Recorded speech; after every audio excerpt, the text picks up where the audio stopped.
Já ouviu falar no planeta 50-50 em 2030?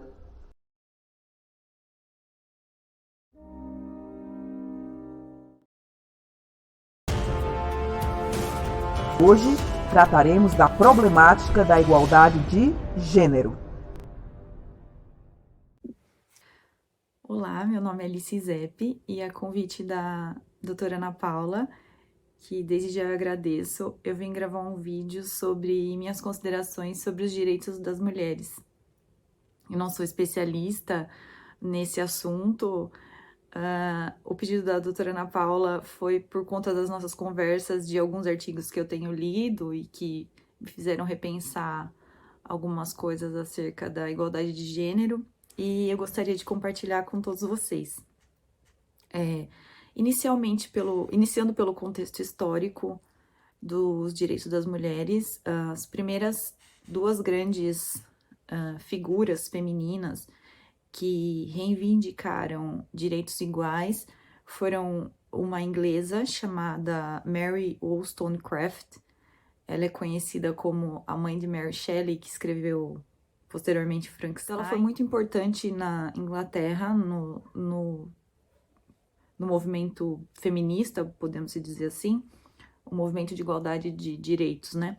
E na mesma época, isso foi em 1790, na mesma época, na França, também nós tivemos a figura da Olympe de Gouges, que também, na mesma linha da Mary, escreveu vários textos, publicou várias obras, diz, é, dizendo sobre a necessidade de direitos iguais e questionando a organização social da época.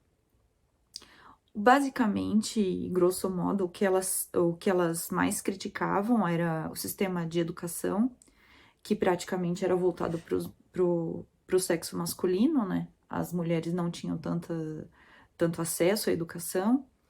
Naquela época, obviamente, as pessoas mais abastadas tinham mais acesso à educação, né? Mas mesmo assim era basicamente os homens que detinham conhecimento, o poder de conhecimento, e, portanto, o poder político e que participava efetivamente da coisa pública. E também a questão do casamento, né? Que muitos casamentos eram baseados numa desigualdade tremenda. Então, basicamente, esses eram os dois aspectos que eram questionados à época. E aí começou-se o pensamento da igualdade de direitos, e ele foi evoluindo com vários adeptos, muitos homens, e chegou-se na obra que eu estava lendo, que eu li recentemente e ponderei com a doutora Ana Paula, que foi a obra de Stuart Mill. Fica a dica aí de leitura, chama-se A Sujeição das Mulheres. Ele escreveu quase 100 anos depois, por volta de 1869, e foi um livro revolucionário à época, porque ele decorre de um filósofo, né? A gente não tinha muitos filósofos, pelo menos eu nunca li, nunca estudei nenhum filósofo efetivamente que falasse da igualdade de direitos, né? A gente via muitos filósofos dizendo sobre a necessidade dessa desigualdade no casamento, e também esse é outro vídeo que dá para fazer. Mas o que se tem nesse escrito de Mill, de Stuart Mill, é que ele rebate exatamente esses dois pontos com relação à educação e em relação ao casamento. E nessa mesma época começaram também os movimentos na América, nos Estados Unidos especificamente, e era na época da Guerra Civil Americana, então eles questionavam muito essa coisa da igualdade, com a escravidão, obviamente, e também começaram a questionar juntamente os direitos das mulheres, né?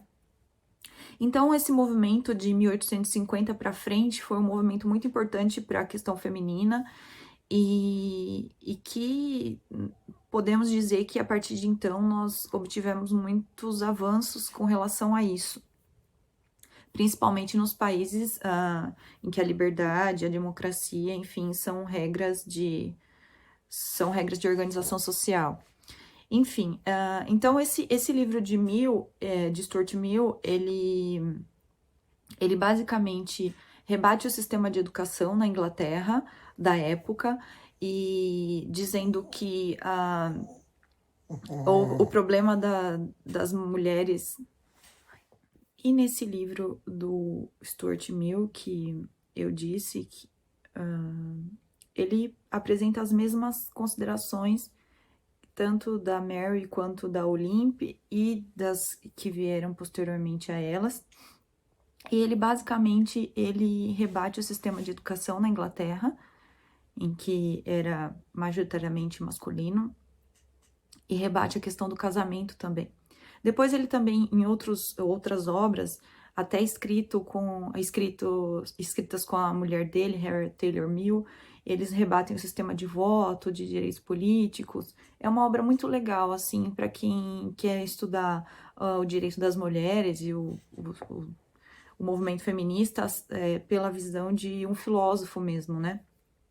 E o interessante nesse livro de Mill, não vou contar certinho para não dar spoiler, é que ele vai rebatendo ponto por ponto das questões levantadas à época para que a desigualdade entre o homem e a mulher ele fosse considerada uma necessidade. E ele rebate completamente todos os pontos, desde que o cérebro masculino era mais pesado que o feminino, tinha várias falácias na época, a necessidade da força física, porque o homem era mais forte, precisava, então ele saía para o sustento, enquanto a mulher era mais sensível e precisava ficar no lar para a educação dos filhos, e ele vai rebatendo todas essas questões, até uma questão muito interessante dizendo que a mulher é louca, a mulher tem hormônios e aí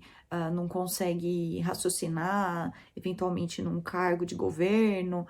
Ele é muito interessante mesmo a obra, e ele rebate também o casamento, a desigualdade que existe no casamento, a violência, muitas vezes que ficavam, né, dentro do lar mesmo, só numa agressão excessiva que era colocado, que a mulher buscava ajuda, enfim, e que os casamentos eram basicamente uma desigualdade que ele comparou à escravidão, né? E ele compara muito a escravidão, o casamento, como era. E esse era o ponto que eu gostaria de compartilhar com vocês, que desde a época da Mary e das questões levantadas lá em 1790, o ponto principal foi a liberdade. A obra, o quadro de Delacroix chama Liberdade Guiando o Povo. O ponto foi a liberdade.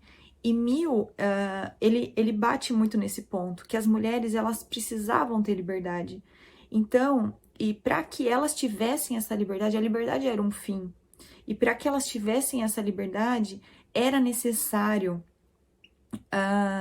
que tivesse um sistema de igualdade de educação, de igualdade no casamento. Então ele fala muito nesse ponto que os pais deveriam aconselhar suas filhas a estudar, para elas não dependerem do marido e nem do próprio pai, e nesse sentido elas alcançariam uma liberdade, e nesse sentido elas conseguiriam manter um casamento vinculado tão somente no afeto, e isso proporcionaria para a sociedade. O Mill era utilitarista, né? Então ele faz o livro em cima dessa teoria da felicidade, da maior felicidade, e ele acredita que essa igualdade que poderia haver, ela proporcionaria uma maior liberdade para as mulheres e proporcionaria uma maior felicidade para toda a nação. Ele compara muito a questão do próprio reinado na Inglaterra, que se não fosse o sistema hereditário, que aí era poder por poder, né? Então não podia sair a coroa da família, então ela teria que ir para a mulher. Ele falou assim que todos os questionamentos levantados por homens da falta de capacidade das mulheres, eles caíram por terra com a rainha Elizabeth I, depois com a rainha Vitória e com a rainha Elizabeth II, que é o que nós conhecemos hoje, a atual rainha da Inglaterra. E ele diz que muitas vezes a gente não pode dizer que se tivesse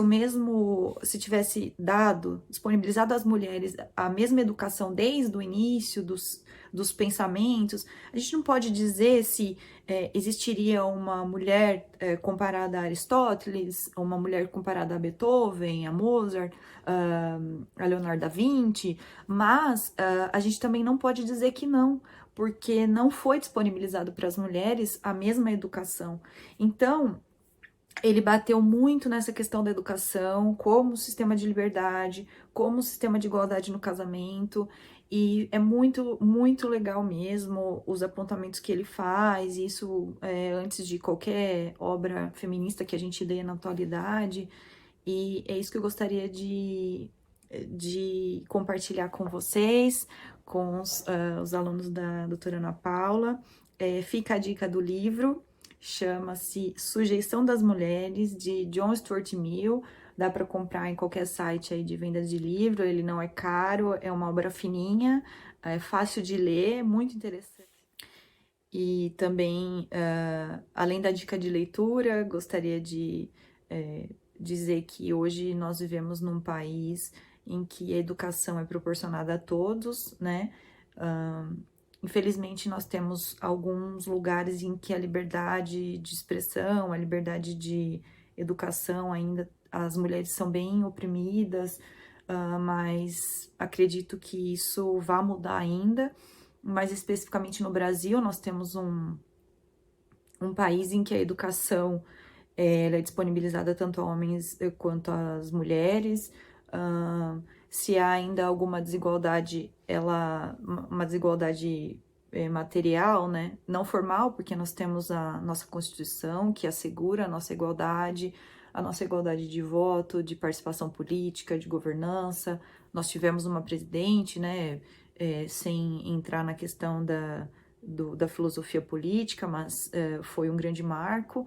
E, enfim, para que a gente estimule quem tem filha, estimule as nossas filhas, estimule as outras mulheres, né, para estudar mesmo, porque essa questão da educação foi debatida há tantos anos e a gente precisa reforçar sempre essa questão, né? É só assim que os costumes mudam, é só com a educação que a sociedade evolui, é só com a educação que você chega realmente numa oportunidade de emprego e você se destaca sendo homem ou mulher. Então, obviamente, quando você é mais jovem, é mais fácil, né? Você estudar, você, enfim, procurar alternativas de aprendizagem, mas a educação não é restrita aos jovens. A gente tem muitas histórias de pessoas mais velhas que não tiveram oportunidade de estudo e procuraram as escolas que têm o ensino para adultos, né, que se faz em menor tempo. Nós temos os cursos técnicos. Então, para fechar, que eu já falei bastante, para fechar esse questionamento, o que a gente tem que dar valor mesmo e valorizar é a educação, fortalecer o sistema de educação, que só assim a gente vai conseguir uma sociedade mais igualitária, só assim a gente vai parar de questionar coisas que não são tão importantes, né? E a gente vai conseguir uma sociedade mais justa, em que a igualdade e oportunidades serão equilibradas. Enfim, esses são as ponderações que eu gostaria de trazer. Espero que eu tenha ajudado. Fique então a dica de leitura e até mais.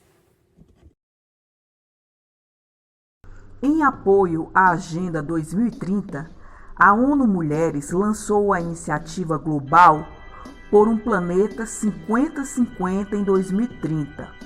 Trata-se de passo decisivo pela igualdade de gênero, com compromissos concretos assumidos por mais de 90 países. O Brasil foi um dos países a aderir à iniciativa Planeta 50-50. A Agenda 2030 é uma pauta em prol do desenvolvimento sustentável E o que é desenvolvimento sustentável? É aquele que visa atender às necessidades da geração presente sem comprometer a existência das gerações futuras. Na verdade, trata-se de pacto intergeracional. Em 2015, a ONU propôs que seus países membros assinassem a Agenda 2030, um plano global composto por 17 objetivos. Naturalmente, todos esses objetivos gravitam no eixo desenvolvimento sustentável até 2030. Todos os países membros da ONU assinaram a Agenda 2030 e agora têm que arcar com o compromisso de alcançar as metas dos 17 objetivos. Entre esses objetivos, chama a atenção o de número 5 da Agenda 2030 da ONU.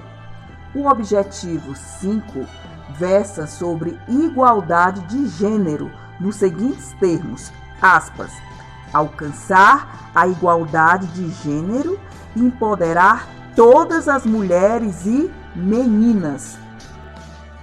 Assim, visando a erradicação de todas as formas de violência contra meninas e mulheres, uma das metas da Agenda 2030 é viabilizar que meninas e mulheres recebam os mesmos incentivos e oportunidades educacionais, profissionais e de participação política, bem como igual acesso a serviços de saúde e segurança.